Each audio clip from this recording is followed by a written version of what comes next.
Paso County Medical Society, its members, nor KCUS TV shall be responsible for the views, opinions, or facts expressed by the panelists on this television program. Please consult your doctor. Are you over 50? Have you had your colonoscopy? Colon cancer is one of the easiest cancers to detect if it's caught early and preventable by removing precancerous polyps during a colonoscopy. The 5-year survival rate is over 90% if it's found and treated at an early stage. During this hour, we have experts answering questions about colon cancer, prevention, and treatment options. Now, as you know, this is a live show, so stay with us and think of some questions of your own that you might want to ask. Call us at 881-0013. This evening's program is underwritten by Texas Oncology. We also want to thank the Texas Tech Paul L. Foster School of Medicine for providing medical students this evening to man our phones. We thank Milani Riddle and Sheila Montana, who will be standing by to take your calls. And of course, we thank the El Paso County Medical Society for bringing this program to you each and every month for over 22 years. Good evening. I'm Patty Tiscareño in for Catherine Berg, and you're watching the El Paso Physician.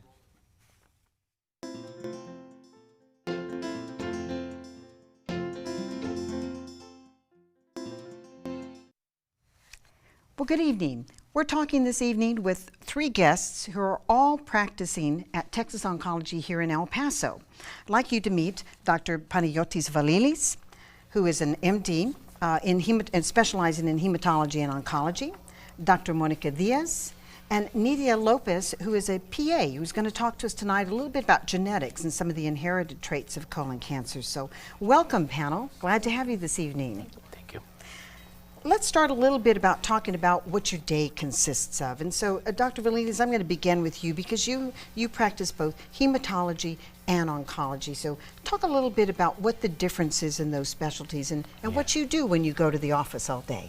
Yes, hematology is like practice of disorders of the blood, which could be either cancerous disorders like leukemia or benign disorders like anemia. I see.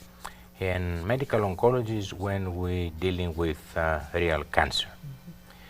And our day is to go to the hospital and see the patients in the hospital first, and then go to the office and see patients with these disorders. I see.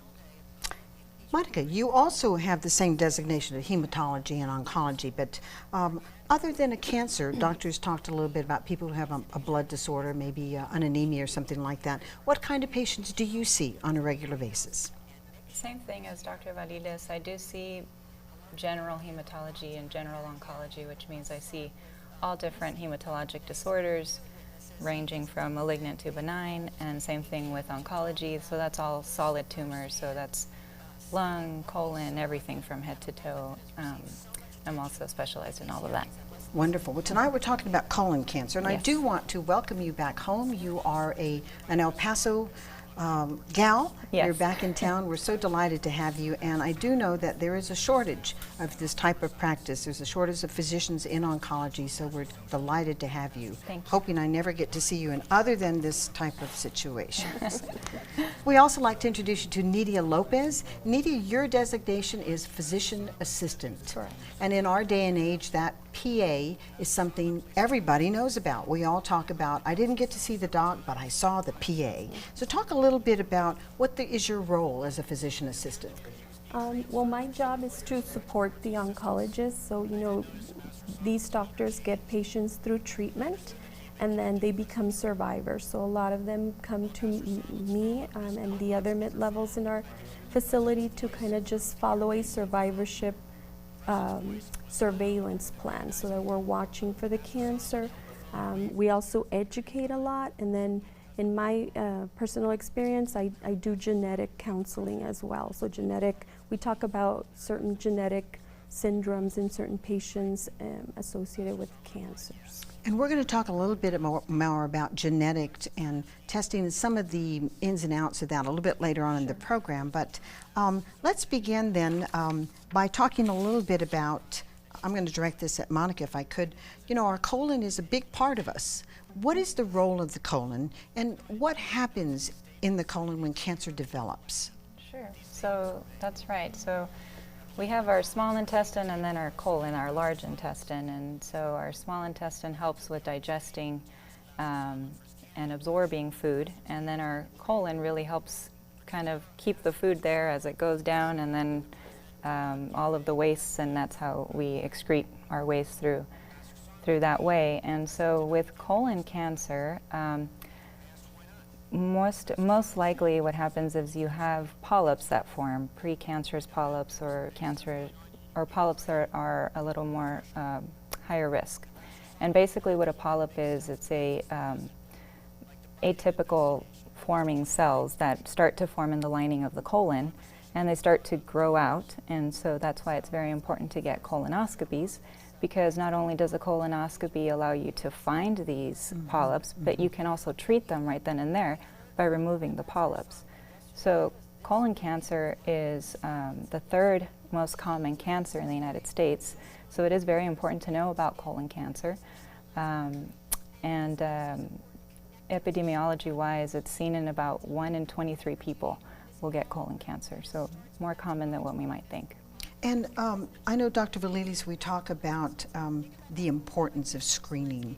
I'm noticing, just anecdotally, because I'm the executive director for the Rio Grande Cancer Foundation. Ours is more of a support type of organization to what you do with the patients. But we are seeing in our organization many more younger people. Used to be the screening guidelines for colon cancer were 65 and over. So what are you seeing now in terms of what kind of guidelines? What should people be doing about their colonoscopies? At what age should they be looking at them? Yes, actually this is a very good and real question, because according to the old guidelines, the recommendation was for everybody to have a colonoscopy at the age of 50. But if somebody had family history, we could say start on 40. The reality is 15% of the patients who are diagnosed with colon cancer are below the age of 50. Wow. So this is a big surprise, and this happens especially in the Western world, United States and Europe. And the explanation is the diet. That, you know, from young age, the kids consume a lot of, you know, red meat, fast food, stuff like that. So right now we're more alert, and the new recommendations will say start colonoscopy at the age of 45. But sometimes we ask patients to do their colonoscopy even at the age of 40, and the insurance pays for that, because everybody understands it's a public problem. It really is. So yes, we see younger people getting colon cancer, and that's why we recommend starting colonoscopy at an earlier age. I think that's so important. I've read several reports lately about the really intense link between obesity and many types of cancers, but colon is so prevalent because it's dealing with what we're putting in our mouth and what we are absorbing into our bodies. So, Dr. Diaz, I'm going to ask you, because everyone you talk to says colonoscopy, and especially men. You know, we women are pretty good. We're going to get our colonoscopies, but everybody is afraid of the process. Now, I've had mine, and everyone I talk to says, oh, that prep. Let's talk a little bit about what the preparation is. A lot of people will say, can I use the little packets? Can I just do maybe a blood sample or something? But talk about maybe what one can expect when going into or preparing for a colonoscopy. Sure. Well, the other thing that you mentioned about the pack, it is true that there are other ways to screen for colon cancer. The gold standard is a colonoscopy because it does look at the whole colon. The colon is in the shape of a U, so you have your ascending, transverse, and descending, and then it goes down to the sigmoid. So some people say, well, can I just get the test where they look for blood in my stool? Sure. And yes, it's an option, although that needs to be done more frequently. And if there's already blood in the stool, then that may be at a later stage. So that's just something that you need to talk to your physician about and know all of the benefits of that versus a colonoscopy. But it is part of something that can be done. We have something that are just sigmoidoscopies where they just look at the sigmoid, which is the descending part of the colon, and then the last is the colonoscopy, which you talked about. So with the colonoscopy, of course, the GI or the gastroenterologist that does the colonoscopy wants to have a good view of what's going on. If you have stool in there, they're not going to be able to see the lining of the colon well. So you have to go through preparation in order to clean out everything. And they do give you medicines to take the night before to help clean out the colon, and so those are, you know, laxatives and things. So Sure. that process is probably what most people say is the not so pleasant thing to go through. But once you arrive the next day, you know, the GI physician, they give you some medicine to put you like in a sleepy state where you're don't remember everything that goes on. They, with the camera, they're going in and they're looking at everything. So they go through the whole colon, and if they see anything that looks abnormal, they take biopsies. If they see a polyp, then they remove the polyp right then and there. And then a few days later, they send that specimen to pathology, and the pathologist actually looks at the tissue, and then that's how we find out if there's any cancer cells in there. I see. And then they talk to you about the results a few days later. Thank you very much. Nidia, I'm going to pass on to you because I know so much of what you do is education, and education within the cancer diagnosis and afterwards from a survivor state. But talk a little bit about what we can do as individuals to prevent a colon cancer diagnosis in the first place. You know, we all are aware that what we eat, what we ingest, what we breathe, our environments that we've created are contributing factors. But what are some of the I guess, risk factors that you've seen in people who present with colon cancer? Well, I guess some of the risk factors, of course, is aging as we get older. That's definitely That's something. always on I the know, factors, that isn't is it? always Yes. there. But like Dr. Valilis mentioned, diet has a lot to do with it. So some of the things that you know, we counsel patients about is to have more of a Mediterranean style diet, more, you know, less processed foods and more natural foods like fruits and vegetables, you know, and so those are the other risk factors. Are smoking. So if we have people that smoke, we do bring that up. You know, not only does it increase their risk for colon, it increases the risk for other cancers. Sure. And so, you know, I've had conversations with patients about cutting back on their tobacco usage. Like you mentioned, obesity. Okay, so we do talk about exercise and aerobic health so that they can continue to have a good quality of life. Sure. I will remind our audience, too, that this is a live show, so please call in at 881-0013 and let us answer some questions, some of your specific ones. So I know that a lot of people are a little frightened about what happens with the colon and with your stools, because if there's blood in your stools, that should be some kind of a warning to you. But there's different reasons why blood could be in your stool, and people who maybe suffer from hemorrhoids, for example, might have a frightening outlook. But what do you talk to me about what kind of symptoms might occur? What's going to bring me to come and see you? What should I be concerned about, and what should I maybe not get so freaked out about? Yes. The most important symptom is, as you said, blood in the stool, Okay. which could be from hemorrhoids or from some other benign disorder like ulcerative colitis, Crohn's disease, diverticulosis, but it could be also a sign of polyp in the colon or cancer. Okay. So blood in the stool is something that needs to be investigated. So usually the person goes to the gastroenterologist first, who decides when is the proper time to do a colonoscopy. Sometimes they say, no, you just take this ointment for the hemorrhoids, and if you don't get better, you know, I'll check you again. Another important symptom is change in the bowel habits. So everybody knows, you know, his bowel habits, her bowel habits. So if something changes, let's say the person becomes more constipated, or the person have more frequent bowel movements, this is another worrisome sign. I see. Another sign is unexplained pain in the belly. Somebody didn't have pain, and after a while gets pain, especially if this pain is associated with weight loss, unintentional weight loss. So this is another worrisome symptom. And what else can you think? Yes, so like... oh, And go ahead. change in the shape of the stools. Right. I see. That's Okay. For example, everybody knows how his stool looks. Sure. If We all for- know what's normal to normal. us, right? So if somebody has stools like pencil-like, but like thinner, Okay. that's another worrisome sign.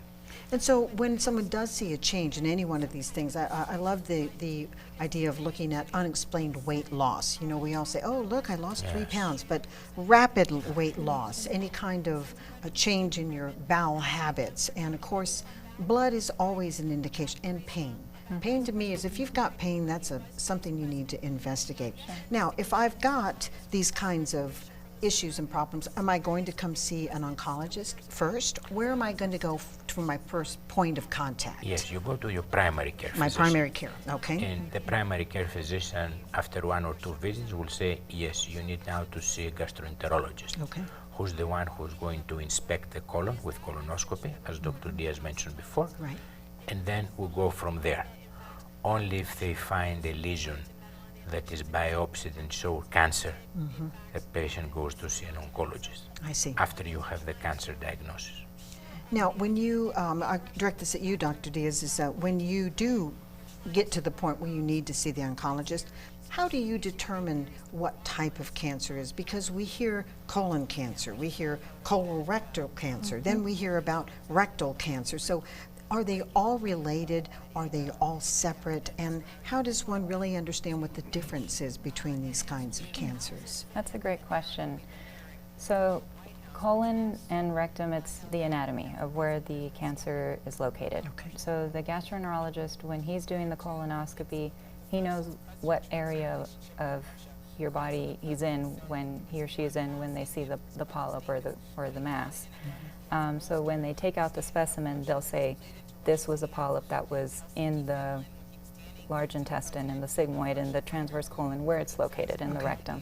So then when we get the pathology report, the pathologist will say, this is the cancer, and they'll name the kind of cancer it is. The most common type of cancer in the colon and in the rectum is adenocarcinoma. Okay. And then they'll tell you where it's located, so you'll know if it's in the colon or if it's in the rectum. I see. And then from there, they'll give you the grade of it. Is it well differentiated? Kind of what did the cancer look like? Right. And then the extent of it. So that's mostly they need more information. If they take out the whole polyp, then they can give you more information. If it's just a biopsy, then it's limited what they have. But they can at least make the diagnosis of whether or not it's cancer and where it's located. And more ammunition for getting a colonoscopy. Yes, Right. exactly, exactly. So you get a lot of information off of a colonoscopy. So then once I see the patient, I am able to tell them, and the treatment is a little different, whether or not it's in the colon or in the rectum, just based on surgical options up front. The colon is a very big part of our body, so surgeons have a big area to operate on if they need to get that out. So surgery does usually come first if it's in the early stages in colon cancer. And in the rectum, you're in the lower part of the body, and so you want to make sure that after, the surgical options are in a way that the patient hopefully isn't left with a colostomy bag if they don't need to. So a lot of times, depending on Preserve the as stage, much as possible that quality of life. Important. very important. And so for rectal cancer, most likely in stage 2 and 3, we do start with chemotherapy and radiation to try to shrink the cancer as much as possible before they move on to surgery. So those are the main differences of treating colon and rectum, but it's just mostly anatomy. Appreciate that. Thank you for that. I'm going to move us over to Nidia because one of the most relatively new fields that we've seen in cancer is that of people wanting to know what my predisposition is.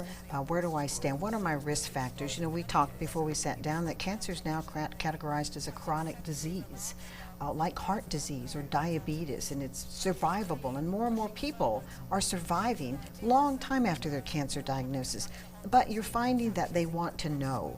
So in your field of genetic testing, tell us a little bit about that role is, what goes on, what does a genetic counselor do, and just give us a little bit of background on that. So a lot of our referrals are driven by the oncologist. You know, there's two types of cancers. There is cancer that is hereditary, meaning that your parents passed on a gene that then put you at an increased risk for cancer. And then there is spontaneous cancer. That means that through the course of your life, somehow that DNA got damaged. And so the doctors really do want to, you know, again, we don't have a cure for cancer, so my role is to help them identify those patients who carry a hereditary syndrome. Okay. Why? Because a lot of these genes get passed on to every generation. These are dominant, they what we refer to as autosomal dominant, and so every time they conceive a child, the child has a 50-50 chance of getting the same error in the DNA. And so we do want, I mean, we like to catch those families so we can aggressively screen them, because it only makes sense to watch them more carefully. Absolutely. If you continue to watch them like you do the general population, you're going to miss cancer, and they'll present with a cancer with a more advanced stage. So that's our goal, is to just identify those spontaneous versus those hereditary. Well, you know, and it's interesting too, because so many people who present with different types of cancers have no history at all. You know, was you, they ask you in your test, is your mother, what was your family history, etc. And so many times there is no family history. So therein begins this new field of genetic testing. What will I pass on to the next generation, etc. What's involved in it? Because is it a blood test?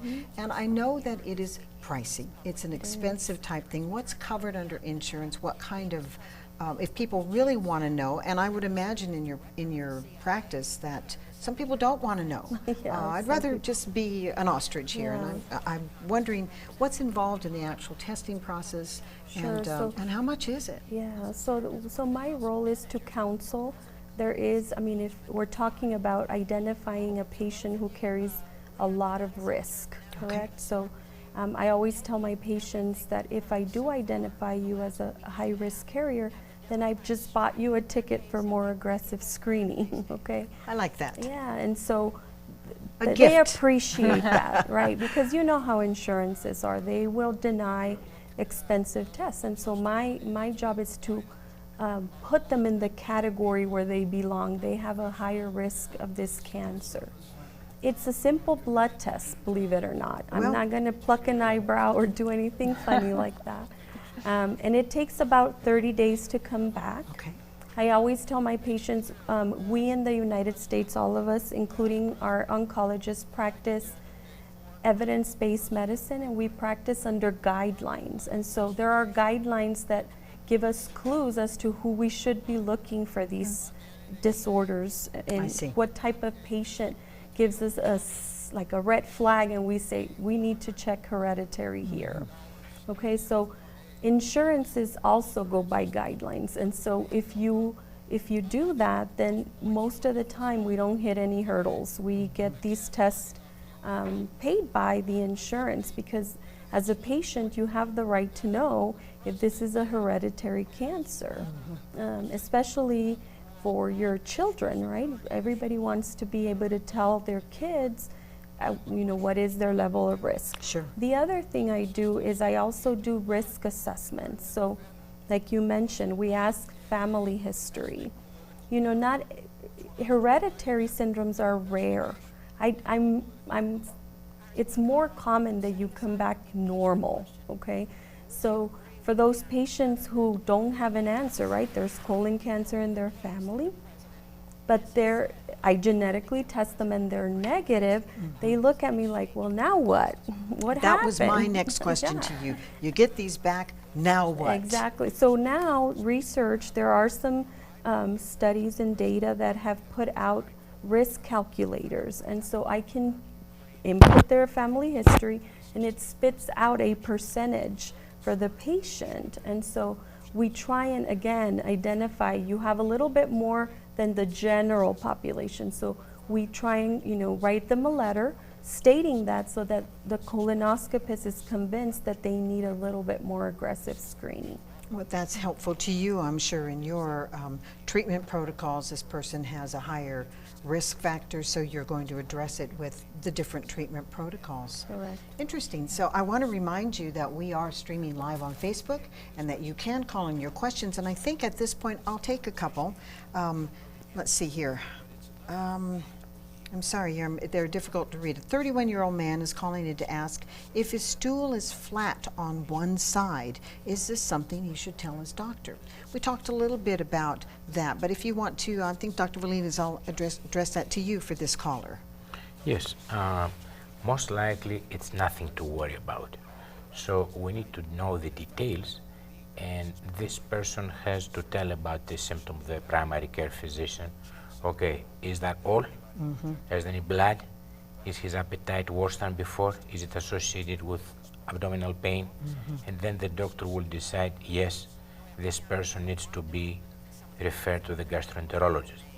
Also, we're not talking only about colon cancer. He could have some other disorder in his bowel. So that's not the only thing that goes on in your colon. So Sure. to find out what it is and Right. what is the proper treatment. Okay. So the final answer is yes.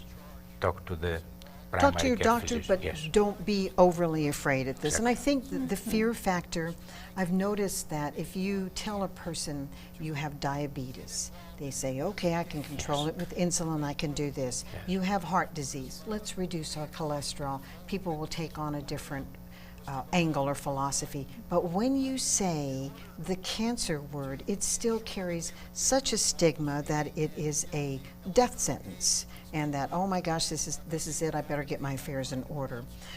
Talk to me a little bit about early stage colon cancer as opposed to late stage cancer. I know that you present earlier, the better, but Dr. Diaz, I'll direct that at you. When a patient comes to you with certain stages of cancer, what should they be looking for? What can they expect? And then I'll come back to, I think, Dr. Valiles and talk a little bit about treatment itself. What kinds of treatments do that? So, Dr. Diaz. Sure. So I agree with Dr. Valiles. I think that sometimes patients just get scared. They don't want to say things to their physicians because they're scared that it might mean that they have cancer.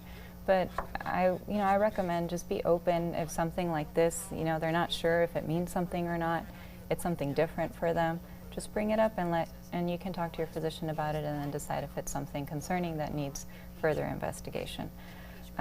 So with colon cancer, the stage is a big thing. What I tell my patients is when someone has cancer, we answer 3 questions. What kind of cancer is it? So the name of the cancer and where it is. Is it in the colon, lung, where is it coming from? Number 2, what is the stage of the cancer? Because that does make a difference on the question number 3 on how we're going to treat it. So the stage of the cancer, like you mentioned, there's generally 4 different stages in any cancer. Stage 1 means that the cancer is still very local to where it's coming from. So that's mostly, if in colon cancer, stage 1 means that it's just in the colon itself. And the colon has many different layers to it. So stage 2 means that the cancer has already gone through a few of the layers of the colon and it's further out. It hasn't left the outside of the colon kind yet, of more contained. but it's starting to grow outward now. Okay. And then stage 3 means that it has grown out and it's starting to invade into the lymph nodes that are around the colon. So I did not know that there were lymph nodes around the colon. we have lymph nodes all over our body. Interesting. You always think of them in certain areas with breast or with a prostate, but I didn't realize there were lymph nodes around the colon. And Interesting. so if you ever notice when you go to a doctor's office and they're like feeling your neck and your armpits and you're like, what are they doing? That's more common places that you can palpate lymph nodes, Sure. but we have them in our It's a body. little And tougher in the Sure, colon, sure. yeah, And you so can't really- again, colonoscopy. Yes, yeah. exactly. And so then stage 4, that's the stage where, unfortunately, it looks like the cancer has left. It's in a very advanced stage, and it's in other organs that is not the colon or the primary spot where the cancer started. So it's in other areas. So if the patient has a stage 2 or 3 cancer, you want to make sure you get a CT scan to look at the whole body, make sure that there aren't spots in other organs that will make you, say this could be a stage 4. So you want to make sure you're sure of the stage before you start treatment. Sure, that would make sense. And then the treatment, which we'll talk about as well, it does depend on the stage, because studies have shown us that you want to do only as much as you need to do to give the person the best chance of a longer overall survival and hopefully cure. And in the earlier the stage, the higher that chance is. So with stage 1, mostly we just need to do surgery. Just get that cancer out, and by surgery I mean it's a colorectal surgeon. He's specialized in that kind of surgery. He takes out the colon that has the cancer, that colectomy, and then the lymph nodes that surround the area, because although you can't see the lymph nodes enlarged on a CT scan, you still want to take out the lymph nodes, and have a pathologist actually look at them and make sure that there aren't any microscopic cells that have cancer in them. Stage 2, our options depends on what the risk is on that patient. Is it what we call a high risk or a low risk stage 2? And that depends on a few risk factors that we discuss with the patient. And so if they are a low risk, then most of the time they can, what we have, it's an MSI testing, stage 2, and so if they have MSI, that means that they do well, and the risk of recurrence or that cancer coming back is less, so we don't always have to treat them with chemotherapy. They can just get surgery and they're done. And of course we're going to be surveilling them, watching them, making sure that there's no signs of the cancer recurrence. Sure, and that's a preferable thing, because so many people are frightened of the side effects of chemo and radiation. Right. So just to say we got everything with the surgery is really paramount to so many. It's important for us to tell them that we only give chemo if we feel it's necessary. Is it going to help them? Is it going to help is the benefit more than the risks of the chemotherapy? And then in stage 3, most patients do need chemotherapy after surgery. And then in stage 4, like I mentioned, the cancer is already out, it's in different organs, so surgery becomes not an option for the most part. In colon cancer we do have some exceptions.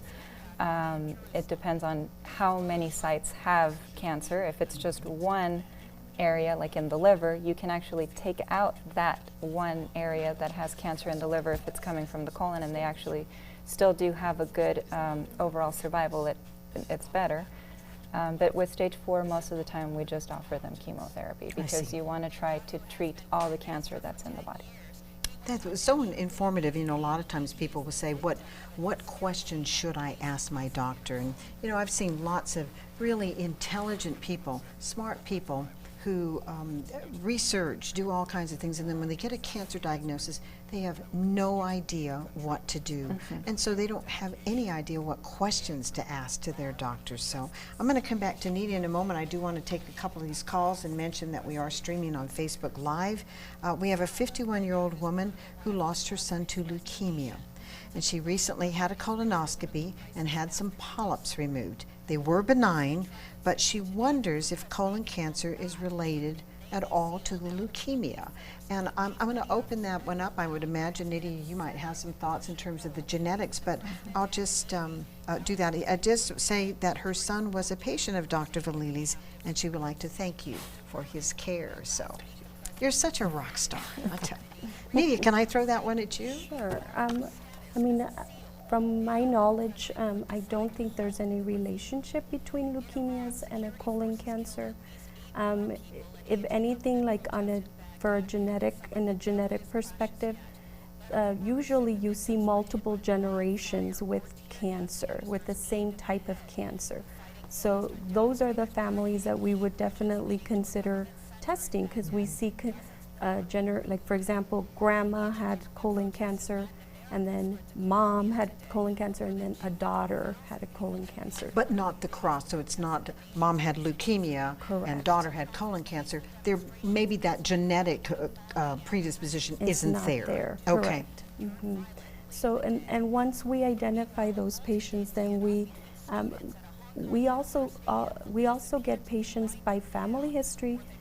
We also get referrals from our doctors who are doing these testing on the tumor itself. Right. So our doctors are now studying the biology of cancer, and so they are asked to, in colon cancer as well as, like, for example, endometrial or uterine cancer, they test these because they're associated with what we refer to as Lynch syndrome. Okay. And so if one of our doctors gets an immunohistochemistry, or they do a microsatellite instability test, and it shows them a deficiency, they can flag that patient as a candidate for potentially carrying a genetic mutation. This is Yeah. so fascinating that how far we've come. Yeah, we've come a long way. And so what I usually tell patients, the difference between spontaneous cancer and hereditary is hereditary. All our cells, like Dr. Diaz was saying, our colon is made up of millions of cells, okay? And all the cells have our parents' DNA. Well, if your mom or your dad gave you a gene that is damaged, every single cell of that colon has that potential mutation. And so those patients require a little bit more aggressive treatment, because if we leave any of the colon behind, the potential for a second cancer is there. Does that make sense? Absolutely. So we need to flag or identify these patients so that we can give them the appropriate recommendations to live as long as they can. Well, I think that's such a nice segue into a question I have for Dr. Valilis, and I'm sensing that you are probably the senior in the group here. Correct. And you have seen a lot over your years. In those over the years of things you've seen, how have treatment protocols, especially for colon cancer, changed over the years? It used to be, you did just one chemo, one surgery, that was it. But what's Yes. the hopefulness in terms Yes. of treatment now? For example, 15 years ago, there was only one medication, one chemotherapy medication for colon cancer, which was not that effective. And for stage 4, which is the stage that we cannot cure, the average survival 15 years ago was about 6 months. Wow. Where right now we have so many new medications, so the average survival is about 2.5 years. So we've made an a progress. increase. Stage 4. Yes, for stage That 4, is for the amazing. cancer that we cannot cure. So there are different medications, not only chemotherapies as we knew in the past, but also targeted therapies, immunotherapies. So the person has 4 or 5 options, and some of these options will be a home run for one particular patient. Right.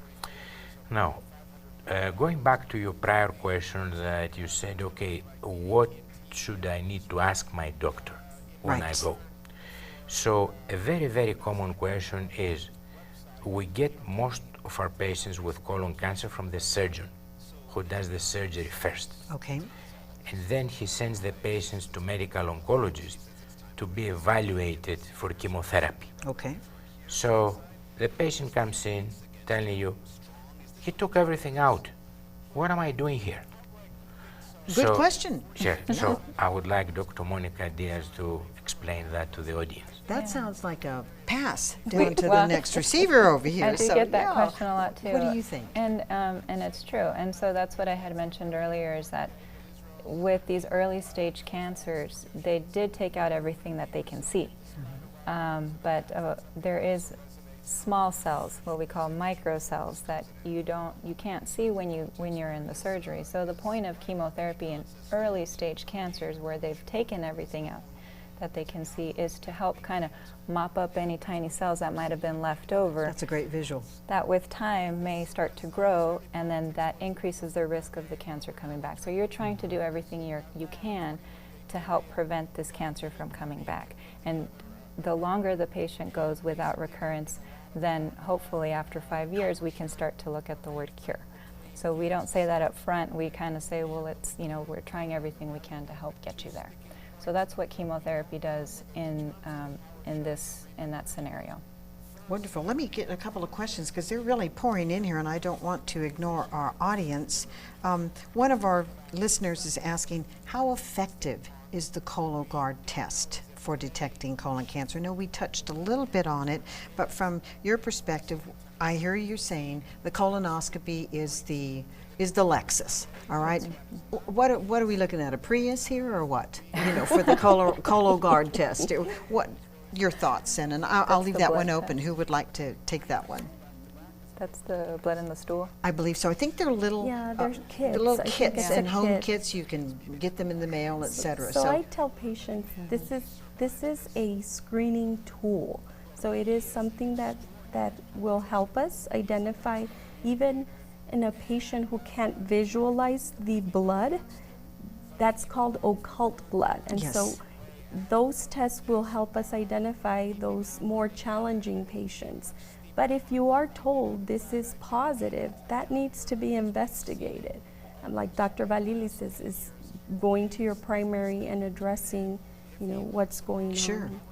So these patients, if it does come back positive for blood, they're still going to need a colonoscopy. They right? are. And so I think if you've got concerns, if you've had some of the symptoms we've discussed today, the rapid weight loss, or if you've noticed changes in your bowel habits, and the Cologuard test comes back with a positive, sounds to me like you kind of need to make that appointment with your GI. That's a very good point. So with cancer, there's two ways you can detect it. One of them is screening. So screening means patients don't have any symptoms. They don't have weight loss. They don't have blood in the stools. They don't have anything We're being that preventive. they can detect. Right. Wonderful. You want to catch it early when there are still no symptoms.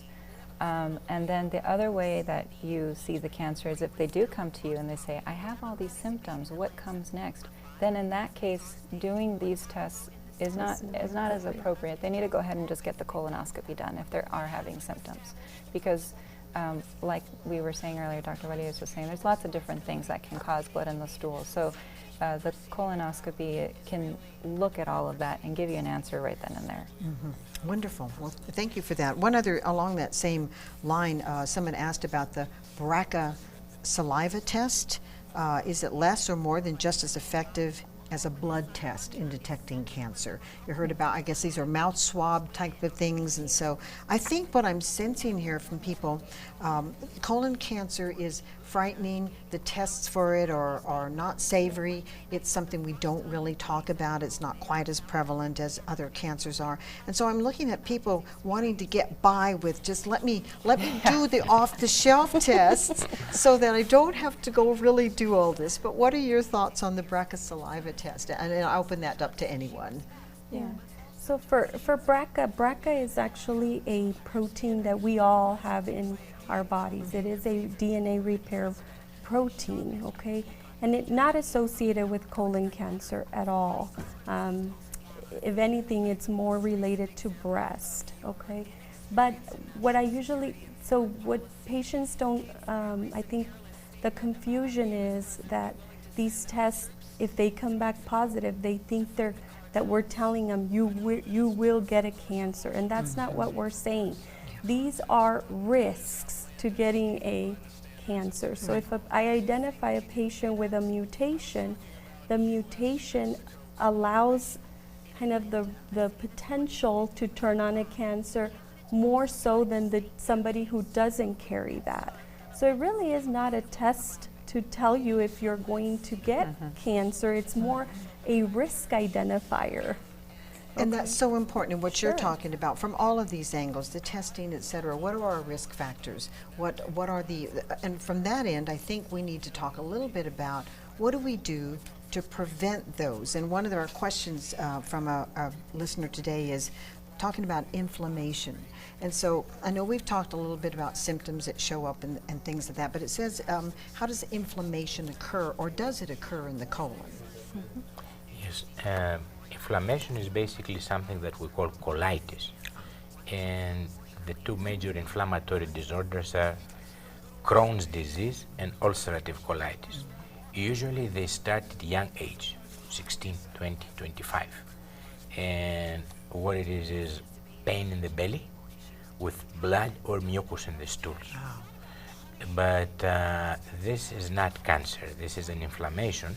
But in order to be accurate, if you have this inflammation for more than 10 or 15 years, then you're at high risk of getting cancer. Right. So whoever has an inflammatory bowel disease needs to be followed by a gastroenterologist who will give to that person the proper anti-inflammatory medication. And it is controllable and treatable. Exactly. And but it's always, you know, a disease that you worry about, and you have frequent colonoscopies, and it starts at a young age, and there is good treatment compared to 10 and 15 years ago.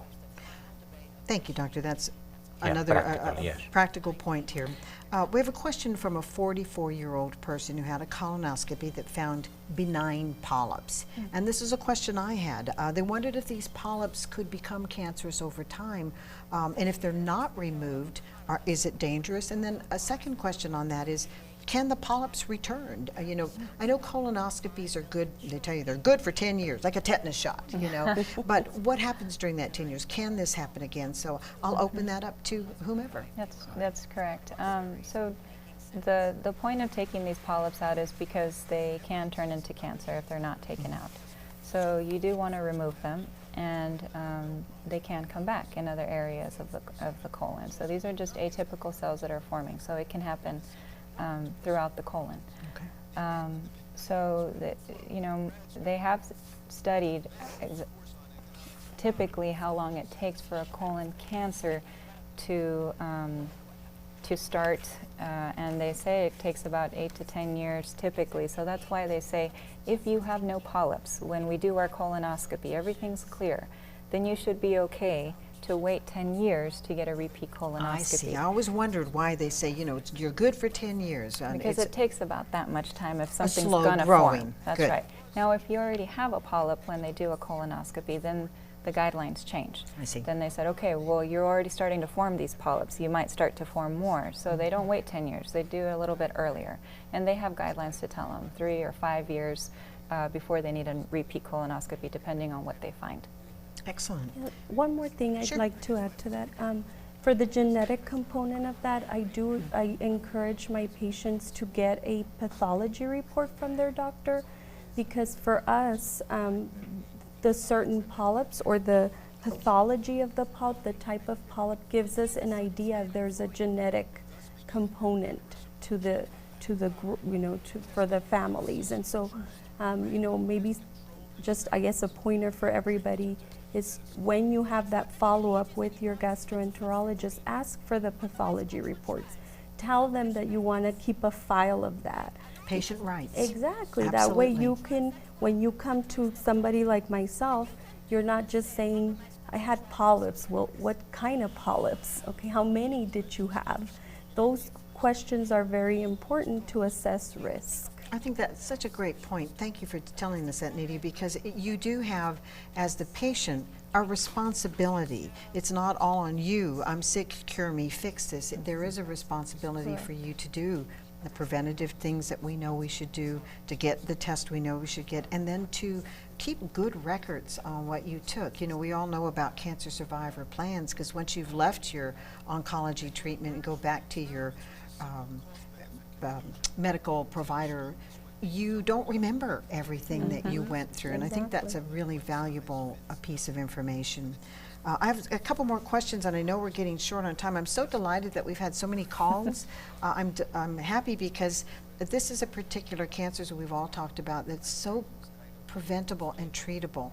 One person is concerned about doctors who might puncture intestines during a colonoscopy, so they may not have cancer, but they might end up with a problem like that. And is this, what do you think of the risk, was the question.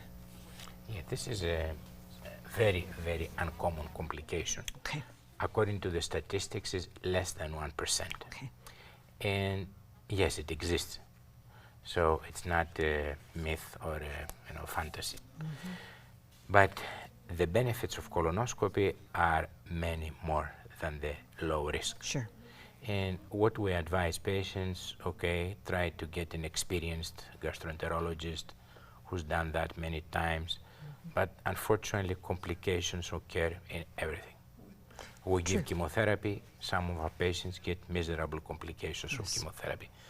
But my point is the benefit of colonoscopy to save lives is outpaces the low risk. Absolutely. So I'm not denying it. Yes. It does but everything happen, has but yes. on a very low level, Yes. and the returns outweigh the risks. Kind of like the stock market, right? Yeah. We have a couple more questions from our listeners today, and one person wants to know if pain in the liver region, change in bowel movements, and an elevated liver enzymes, could that be related to colon cancer? What kind of assistance should they be seeking with? So, sure. Whenever a patient sees their primary care physician, they usually get blood work, and most of the common things that we're looking at in the blood work is their liver function, their kidney function, and if the liver enzymes are elevated, then that tells us that there's something that is bothering the liver. So it could be a number of things, as much as inflammation can cause that to be elevated, or yes, sure, if we do have cancer in the colon, it can also elevate your liver enzymes. Now, pain in the liver, it is, in order to, that I've seen pain in the liver from cancer, it's really mostly that it's on the, like the lining or the outside area of the liver in order for it to really cause pain. But certainly, you know, if they have an elevated enzymes in their liver, then they need to be seen. Again, gastroenterologists also can do further investigation. Your primary care physician does further investigation to figure out what that is. So it could be multiple things. And yeah, go ahead. But it is very uncommon for cancer, unless it's terminal cancer, when the cancer grows and invades the capsule. Right. Okay, Dr. Diaz says lining, same thing. So there are other reasons that you may have pain not related to cancer.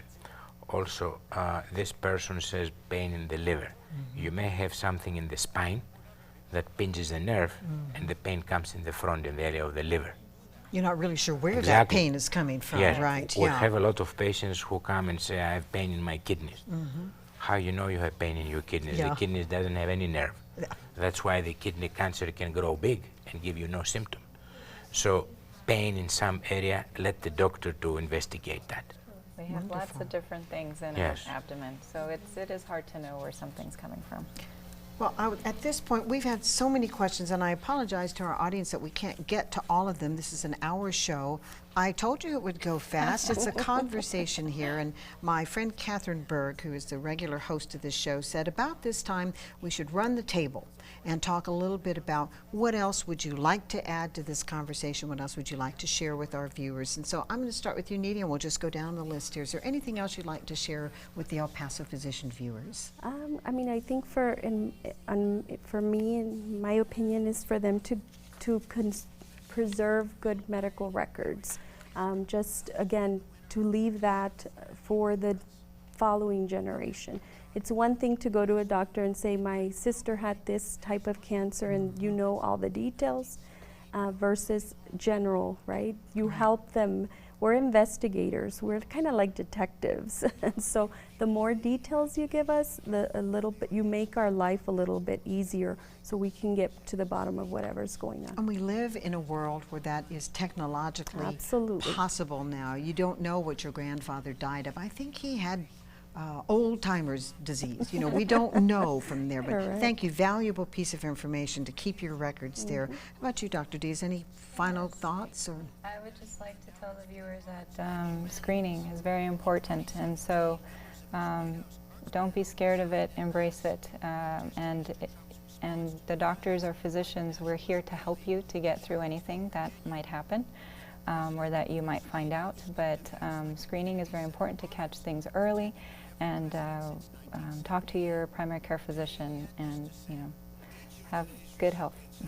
like that. So, Dr. Valilis, what have you got Exactly to the same message with different words. Let's hear it. We see a lot of patients who are 70, 75, 65 with colon cancer, most of the times advanced. They never had their colonoscopy. So, same message. Go for your colonoscopy. 50 years old, 45 years old, go for your colonoscopy. Don't neglect. You heard it here first, viewers. Definitely. So I'm hearing from you diet, exercise, any type of good, healthy lifestyle changes are important. Screenings are just paramount in any kind of cancer, not just colon cancer, but anytime you have changes in your body, to listen to your body, to share with your physician. Honesty is a big one. We're all afraid to tell the doctor really what, how much wine do you drink a day? Well, just one glass.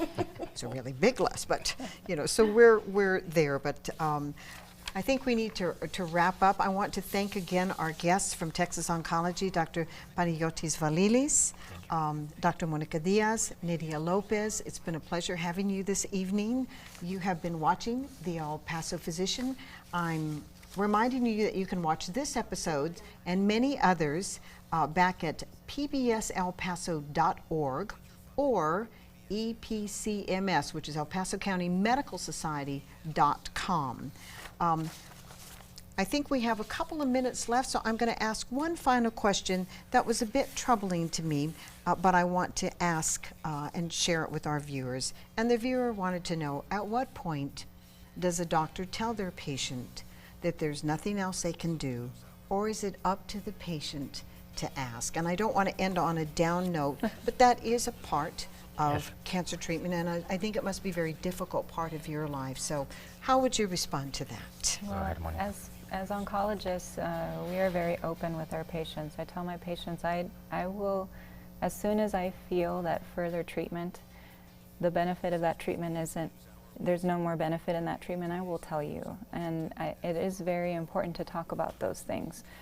Always, palliative care and comfort care is always something that we need to talk to our patients and let them have confidence in us and know that we are there for them. We want to do what's best for them. Sure. So just because we can give chemotherapy and treatment doesn't mean that we should.